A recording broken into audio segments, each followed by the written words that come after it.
Hey everybody, so today I want to talk about Vivid Voltage and Battle Styles, some less popular sets, but they are making plays, and I think it's important to discuss them. As you can kind of see on screen, Vivid Voltage will be the first one we discuss, but before we get into this, and just how people are kind of moving away from fundamentals, I think, in Pokemon investing. Big news, I am Canadian. I know a lot of you guys watching are Canadian as well, or probably at least follow politics a little bit. Justin Trudeau has officially resigned as Prime Minister of Canada. Parliament's been prorogued, meaning that it's not going to do shit for the foreseeable future. Doesn't really matter when they're in Parliament, they don't really do anything anyways. This is definitely step one, if you're a Canadian in terms of getting our country back on track. Justin Trudeau is going to go down as probably the most tyrannical prime minister in Canadian history. The things he did during COVID and even to this year, Bill C-63, it really baffles my mind as someone who's actually read the bill, what is inside of it, how many people are actually in favor of it, and just how many Canadians aren't even aware of what it is. And yeah, I mean, Canada was going down a very scary route.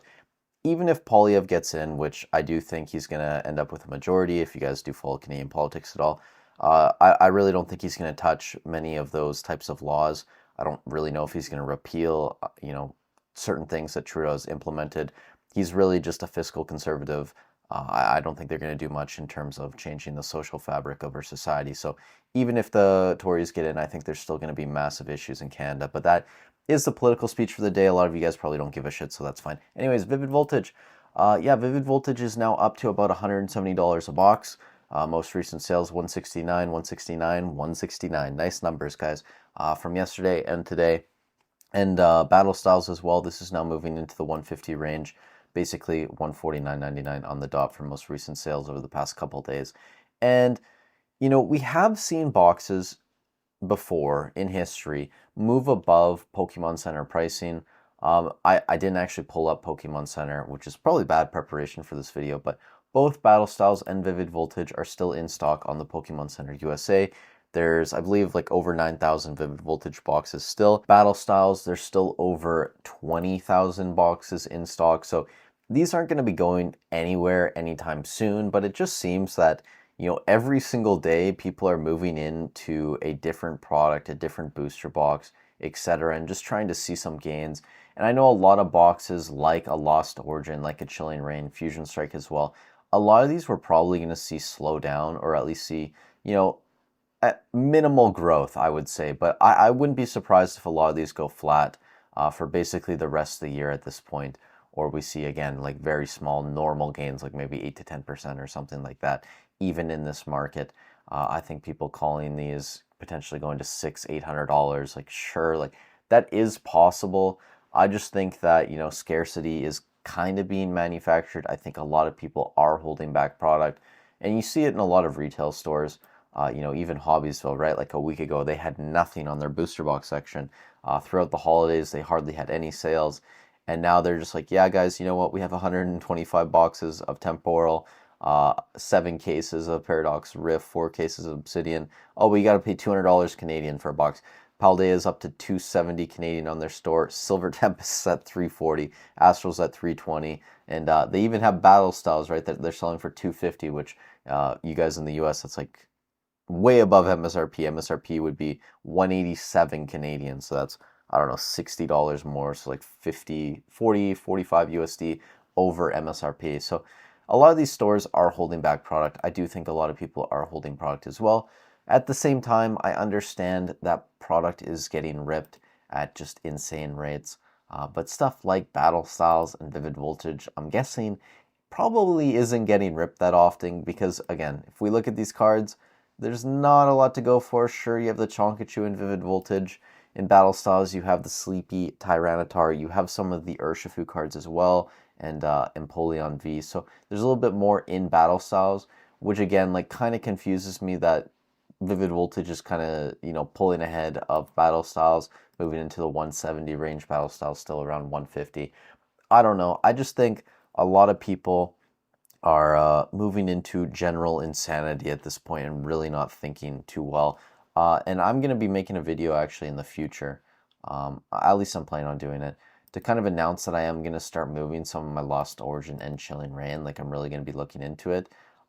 These boxes are now like I saw a video, someone claiming that Chilling Reign was going to $400, guys. Chilling Reign's not $400 hit, okay? It's definitely a $330 to $350 box, based on most recent sales. Not 400 yet. Relax, guys. I know people can list at whatever, but 350, sure. Lost Origin, pretty close to $400. Lowest listed on eBay is 500 plus $25 shipping Canadian, which is less than $400, but not by much. So pretty close to TCG Player for Lost Origin. I do think I'm just going to throw up a couple boxes locally, probably in that 450, 475 range Canadian. And if they move, great. If not, I will continue holding. But if I'm at the point now, right, with a lot of these sets, when I look at Lost Origin close to $400, I look at Chilling Reign in that 350 range, Fusion at 500. I think there are going to be better plays, and things that I think will be more likely to double faster, I guess you could say, than Lost Origin getting from 400 to 800, right? So, my initial play with a lot of Sword and Shield was sell half when I can double, keep half. At this point, if I sell less than half, still double my money, get my whole position out, and then move into newer products like Prismatic Evolutions and other things that I think could potentially be solid double ups. Surging Sparks, once we inevitably get the reprint, because I do think it will be coming on, certain other sets as well that I could potentially take a look at depending on what happens later this year. I think there will be a lot of opportunities for people that have cash. That's not to say that investing in Sword and Shield booster boxes is a bad thing, even at $300-$400.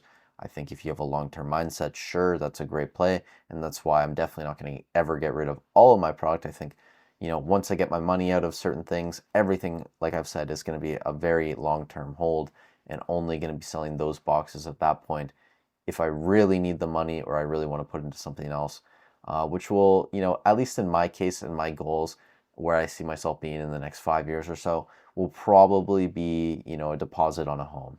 More than likely, that's probably what a lot of my booster boxes long term are going to be used for within the next 5 to 10 years. It really depends on what happens here in Canada. So I hope that makes sense. I just wanted to keep it short and sweet. I think some people that are putting too much money into stuff like Battle Styles Vivid Voltage right now, guys, just relax. Like, this is, sure, it's undervalued, and I can understand why people are moving towards these products just because everyone thinks everything else in the market is overpriced right now. But do you really want to be putting a lot of money into Vivid Voltage and Battle Styles at these prices when you could just potentially buy Prismatic, on release day, or wait until Surging Sparks gets a reprint? You can buy boxes of Surging Sparks for, I don't know, like maybe 150, 175. Like, who knows what's going to happen? Maybe it won't even get touched at all in terms of pricing, but I think something big is coming. I do think there will be big reprints in 2025. Pokemon has definitely been wiser, I'd say, with the reprint numbers. At least that's my opinion over the past year. Like, we haven't seen massive reprints like we did in Sword and Shield, even up to like Lost Origin, Silver Tempest. Like, those were fairly big reprints, but we haven't really seen anything like that in terms of Scarlet and Violet. And I did think it was coming, all of last year. I thought 151 for sure was going to see a huge reprint, and that never saw a big reprint. But I think we're at the point now, especially with scalping coming back, people buying out retail stores, and being able to flip essentially for double your money right away. I don't like that. That's kind of where we're at right now, but it is where we're at. And I think Pokemon will obviously address that, especially with all these boxes too. Again, Hobbiesville, I'm just using it as an example. All of these boxes are already at 200 Canadian, or some of them are even sold out, right? Like, no Surging Sparks, no Twilight Masquerade, no Stellar Crown. It's kind of just like the older stuff that people don't want as much, but it's still at, quite insane prices, especially for boxes in rotation. So be on the lookout for reprints. I'm just going to start moving some money and being prepared just to make some plays later in the year. And guys, just be smart with your money, Don't go too crazy into Battle Styles and Vivid Voltage. I think you'll regret it in the future. That's just my opinion. Again, not financial advice.